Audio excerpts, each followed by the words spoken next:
পোনপ্ৰথমে তো মোৰ দেউতাই মোক প্ৰথমে এই উপদেশ দিলে যে চিভিল সাৰ্ভিসৰ কেৰিয়াৰ হিচাপে তুমি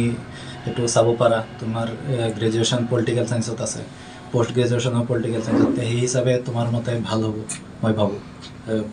civil service as a career option কিমান হয় মই বিডিঅ'ৰ ৰেংকত থাৰ্ড এইবাৰ স্থান পাইছোঁ APSC CC primary school M E school আৰু হাই স্কুল এইবোৰ মই মৈৰাবাৰীৰ পৰাই কমপ্লিট কৰিছোঁ আৰু ইয়াৰ মাজতে মই হিপছ কমপ্লিট কৰিছোঁ মৈৰাবাৰী জামিয়া ইছলামীৰ পৰা মাদ্ৰাছাৰ পৰা তাৰপিছত মই হায়াৰ ছেকেণ্ডেৰী মৈৰাবাৰী কলেজৰ পৰা কৰিলোঁ ইয়াৰ পিছত গ্ৰেজুৱেশ্যন এজ ৱেল এজ হিপছ মানে কিবা হাফিজ হয় হাফিজ হিপছ কমপ্লিট কৰিছোঁ হাফিজ হৈছে হয় আপুনি মাদ্ৰাছা ছাত্ৰ হয় কোনটো মাদ্ৰাছাৰ পৰা আপুনি হাফিজ হৈছিলে মৈৰাবাৰী মাদ্ৰাছাৰ পৰা জামিয়া ইছলামীয়া দাৰুল উলুম মৈৰাবাৰী তাৰমানে হাফিজটো হ'ল মানে কোৰাণ শ্বৰীফ মুখস্থ কৰাটো হাফিজ বুলি কয় তাৰমানে আপুনি মাদ্ৰাছা ছাত্ৰ হৈ আপুনি APSC পাইছে তেনেকৈ এটা অসমত মানে মাদ্ৰাছা ছাত্ৰ হৈ যেন APSC পায় এটা বাৰ্তা দিব লাগে আৰু